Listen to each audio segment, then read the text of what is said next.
How's it going, everyone? My name is Caleb, and today we're going to be talking about the 5+1 things that I hate and love about my Miata, otherwise known as Molly.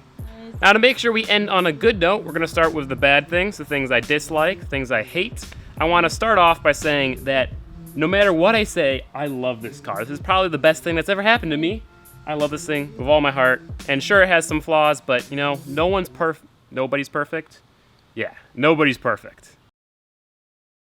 So the first thing I dislike about my car is that it is small. It's a Miata, it's tiny. See, the problem is that if you have more than one friend, you can't take them anywhere. I've tried to drive 3 people around in this car, and it works, but it is so uncomfortable.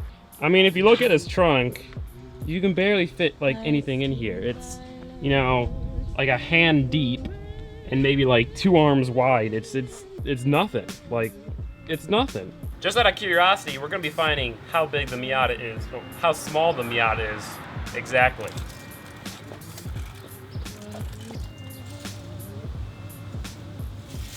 I'm gonna say it's roughly 150 inches long, which is a little over 12 feet.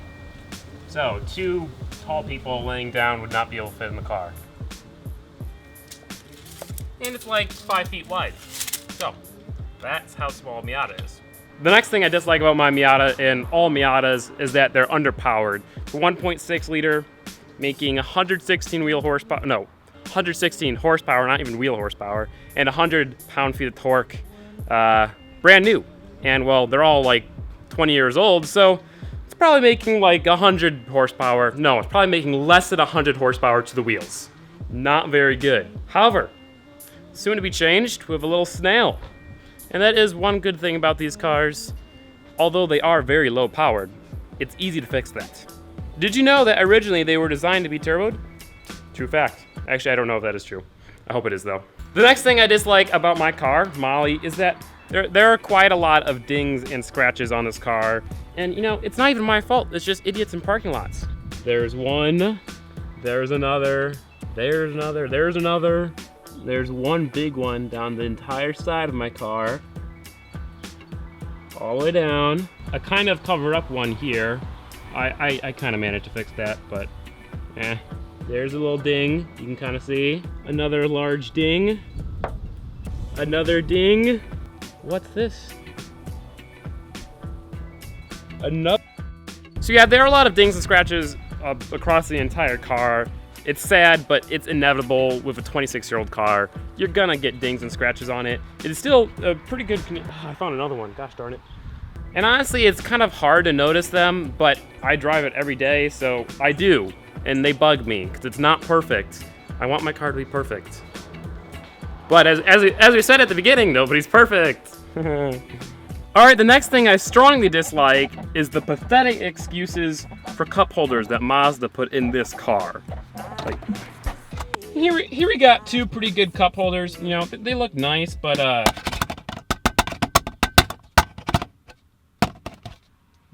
what? They don't even fit like a common water bottle. Let's say I managed to make it fit. Oh, I got a shift.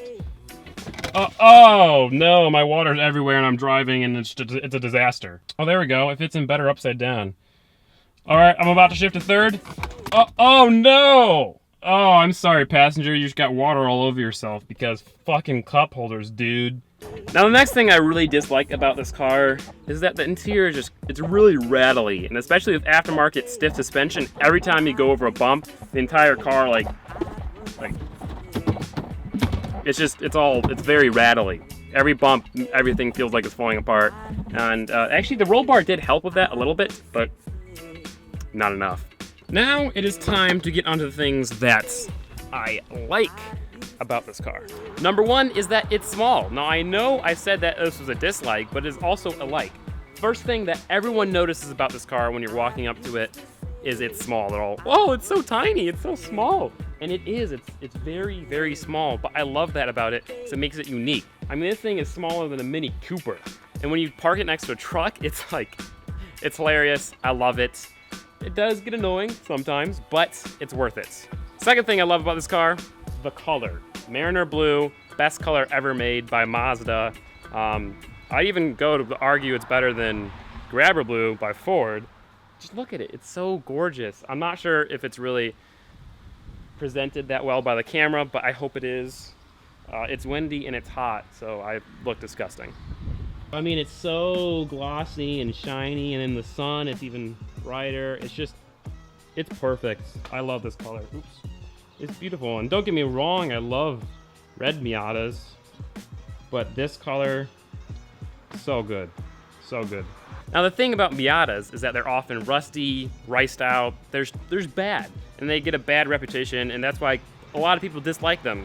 They're usually shit. And that's what I love about this car. This is a clean Miata, such good condition for being 26 years old. This is 1990, and I mean, just look at it. There's absolutely no rust. Nothing's broken. The engine's clean. Starts every time. I would argue it's not racy, although some people disagree. And there's just like not a single problem with it. And it's just the complete opposite of a lot of Miatas, because a lot of Miatas are just riced out. They're rusty. They're junk. And this one isn't. It's so clean on the inside and the outs. And that is why I love it.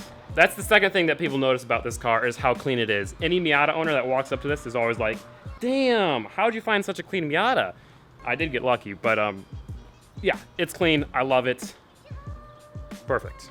Now, going along with its size, this car handles incredibly well. Even with stock suspension, stock tires, it really holds its own on its track. And yes, it only has 100 horsepower, but when you take it to an autocross, very tight corners, all that shit, it does well. I beat a Boss 302 Mustang in this stock Miata. Well, it has an intake, but that's pretty much nothing. It's the fact that it weighs 2,300 pounds and has tight suspension, decent tires. That's why it beat a Mustang. And that's why they're good on the track. They're just so small. It's so nimble. You're very connected while you're driving it. It doesn't have electronic power steering or any other silly thing. It doesn't have ABS.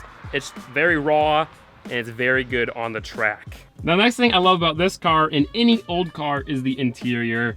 They're just so simple, so basic. You've got a gauge cluster, got a couple buttons, everything else clean, nothing. And that's why I don't like new cars. There's too much going on.